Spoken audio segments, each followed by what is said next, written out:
Hi, Abhishek. Thanks for doing this with me today. Hello.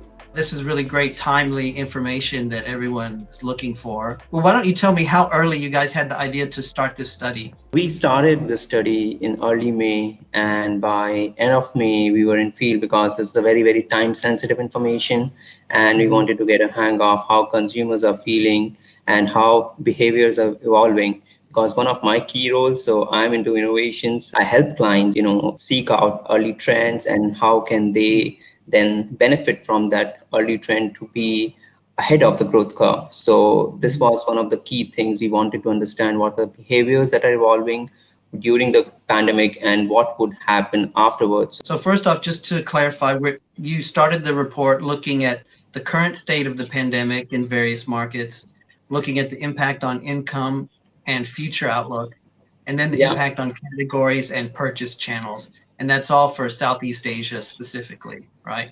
that's right. That's right. Okay. One of the questions that we ask to consumers is considering the current state of COVID 19, how do you feel Mhm. about the entire situation?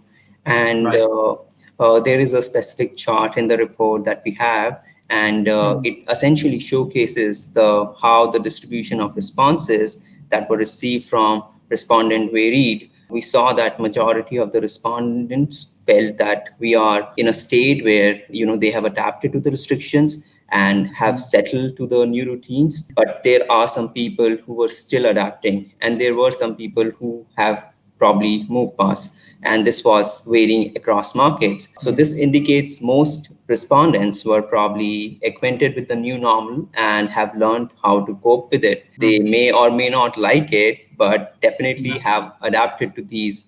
So some of these are working from home, working with kids at home, not Mhm. socializing or meeting friends, and so on and so Right. forth. Whether they feel like they're at the beginning stage where they don't know what's going on, or whether they're totally moved through it to the last stage where they feel the pandemic's behind them. Yeah, I thought this was some really interesting stuff, and I mean it's encouraging in that the bulk of the people are in what you call stage 4 and stage 5, meaning Yeah. that they've adapted, settled into new routines, and they see things that things are improving somewhat. Moving on to the next slide, this was pretty interesting too. So of the countries that were featured, the bulk of the countries, Singapore, Philippines, Indonesia, and what's the other one that's in stage 4? Is that Thailand. Thailand? Yeah, Thailand, yeah, Thailand. that's right. So they feel pretty much that they're adapting and have settled into new routines. But I thought it was interesting that Malaysia doesn't, right? So Malaysia at this point still feels a little bit uh, anxious and still trying to get adjusted. What did you make out of that? That Malaysia's maybe like one step behind the rest of Southeast Asia. So Malaysia is one step behind, but it is also to do with how consumers feel about a lot of other things. So on the other actually end, if you see, it's Vietnam, and Vietnam Yeah. is actually they feel that this crisis is behind them. And Mhm. very interesting finding from there. So there are two things actually. So one is Vietnam, where the Vietnamese feel that they have been successful in handling the coronavirus situation, and it was one of the first countries that came out of the lockdown. So that was one of the highest points there. Uh, Mhm. and contrastingly, if you look at Malaysia, the cases were still increasing there. That's number one. Second Mhm. is also how is the sentiment in the country, and what we saw, there is a huge geopolitical reason behind that. So there was a Nomura report that was published, and 56 companies that moved out of China, 26 of them actually went and established units in in Vietnam, Mhm. and Yeah. there were 8 in Thailand, 10 in and rest 3 in India, and so on and so forth. And that also gives a huge consumer sentiment and huge Mhm. emotional sentiment about how the economy is probably going to do Yeah. in the future. So those Mhm. are key things that actually play up when you are also assessing how the situation of the pandemic or the currently the state you are in, where is it Mhm. now and where is it going to go. Another report by Asian Development Bank, and that Mhm. said that the GDP growth of Vietnam, even in 2020, it's predicted at 4.8%, Mhm. which one is the highest in the entire Southeast Asia region. Two, it Mhm. is also just showcasing how probably the consumers or how people there are feeling about the Mhm. entire situation. So they think that they are on a high. And of course, if you look at 2018-19 data, that's also plus 7% GDP for Vietnam. So all of Mhm. these things also play a bit of a role when we are analyzing the Yeah. data. Slide 10, I thought was also uh, really striking, that you found that the vast majority, 80% of people in this region reported a loss of income due to the crisis. I mean, I knew that people had to have been losing income, but to see the figures that high was pretty shocking. What did you make of that when you found those results? So yes, definitely it was also, I didn't expect it to be honest that high. Mhm. I thought it's going, of course, people's income has reduced, but there's a Yeah. lot of working class, etc., for which probably it's not so much. But to see that 4 out of 5 respondents quoting that their income has reduced, and a Yeah. quarter quoting that their income has reduced by 50%, that Yeah. is huge. This is just not financial implication. It is also a lot of emotional stability being Mhm. lower, that sort of implication.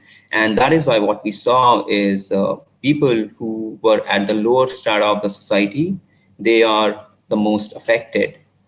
So Mhm. people who were at the upper strata perhaps are still able to do things that they were used to. Of course, spends have cut down maybe to more essential items or what they consider as essential. But Mhm. definitely people who were at the lower strata of the society, they are the most affected. Right. And to your point, there's probably going to be knock-on effects to this that we are not even aware of yet that will be affecting families and people around the region. Yeah, absolutely. We are yet to see some of the impacts due to COVID-19. So it looks like it's the Philippines that was the affected the worst. Is that right? With the most people with their income down 50%. Is that right? Yes, and that is to do with one, definitely Philippines is affected. That is also to do with what sort of financial boost or financial stimulus package that Mhm. countries did. So, for example, in Singapore, Singapore government took a lot of efforts to Yeah. pay at least to everyone equal amount just to get to from their day-to-day lives. And that is Mhm. actually, and they also help businesses, right? And that is why you see that Singapore is not as affected Yeah. probably, but yes, other countries are. You ask people what would be the earliest time you would be comfortable with doing each of the below activities. And of course, not surprisingly, 72% said travel to another country. I think that makes sense. I, Yeah, I don't I don't think that's on the top of anyone's list that I know right now. Not yet. yeah, Um, yeah, but some of the other numbers, they seem, you know, pretty encouraging. So June and July, yes. 41% of people are ready to go to the restaurant again. 44% of people are ready to visit friends or family in their homes. 38% are ready to use public transportation. So what did you think of that, those findings? One Mhm. of the key themes across the survey that what we found is more in, less out. So everything Mhm. that is inside the home or what they can do within their families or relatives, that they will Mhm. do. But whatever is out, they are probably not going to do it. And therefore, Right. what you see is restaurants or let's say things like going and meeting their relatives, it's still more in. But friends, a small get together at a friend's house, that's still more in. But whatever is out, probably a social event, a concert, a sports event, traveling outside of their own country, that's a big no-no in 2020 Mhm. right now. And it looks, based on this, that it's pretty fair to say that a lot of this is not going to pick up for the next 6 months till 2021 at the earliest. Would you agree with that? Absolutely, absolutely, and especially travel and Mhm. categories or product categories, and you have some of these categories that is going to have a major impact on sectors such as let's say alcohol. to be honest, I was surprised by this finding that people have reduced their spends on alcohol. And Mhm. I was thinking that, when things are not that right, maybe, people having more time at home, probably they are Mhm. going to be drinking more, right? Mhm. So that's my initial hypothesis going in. But what was really interesting is, because the travel has reduced, and global travel is one of the biggest channel for alcohol industry. So Okay. all those shops that you see on Yeah. duty free, they amount for a huge amount of alcohol sales. So Mhm. absolutely, there are no sales from there. Second is social gatherings. So on-premise consumption of alcohol has virtually come to a halt. So that has led Mhm. to people spending much less on categories such as alcohol. Some of the others, as far as people spending more, uh, they also make sense. Of course, food for cooking at home, you would expect that. Cleaning products, you would expect that. When it come to personal care items, what's included in that category? Mhm. When we look at the personal care category, so definitely there is masks, and there is also sanitizers or personal sanitizers that people are looking, Mhm. or they're trying to buy more. But it is also sometimes you don't get time to do all the skincare regimes that you want to do. But right now you have the time to follow that to the T. So you spend Okay. much more on internal well-being. And what we also see, that there is a huge amount of wellness, or health focus, because with one of the things with COVID-19 was that if you have comorbidities, then you are more likely to succumb to it. So we saw there's a huge amount of increase in health wellness apps, and those sort of initiatives. Even the online nutritionist business, that has also gone up. So it's more of internal health and well-being that is Mhm. one of the key focus for consumers as well. And therefore, personal care items related to that, Mhm. it could be general health or wellness. It could be also multivitamins. It could be also personal hygiene products. All of that has gone up. Okay, so it's a pretty broad category then. Pretty much Yes, includes a lot of things that people could do to take care of themselves when they're at exactly. home. Overall, we talked about a few of the surprises you had. Were there any other surprises that you found doing this research?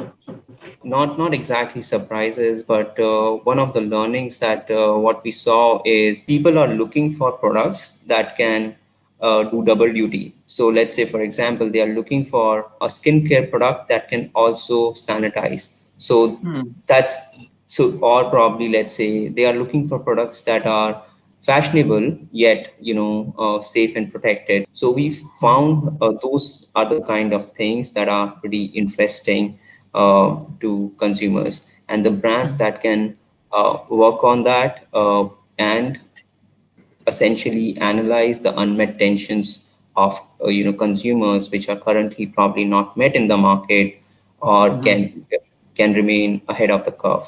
And one last question for you is, what have you identified now that you really want to find out with your next survey? What are the questions that you really want to answer now? What is going to be the new baseline?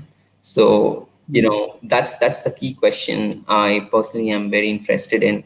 So we know that there are certain habits that are going to be more sticky, and they have been formed during COVID-19, but they are going to be staying in future also. Like people who have started cooking at home, they are Mhm. probably going to continue to do that, right? They have Mhm. learned the culinary skills, so that could be one thing. Another is TV and digital connection that can be enhanced. Yeah, so people have been watching a lot of things on Netflix, and we have seen how these on video demand channels have increased. So Mhm. we might see a new generation of advertisements coming on these Okay. things. So we have to see. And the third is probably, which is very evident, is which boosted shift from bricks to clicks. So that is Mhm. again one of the things that's definitely going to be there. So e-commerce was developing, but what it has done is it has catalyzed the entire thing and given such a huge boost to the entire sector, that if you do not have e-commerce in your plan or innovation launches, then it's going to be, you must reconsider it. Mm-hmm. Okay, well, great. Well, thank you for sharing this with us today. It was a pleasure having this chat with you. It was really nice.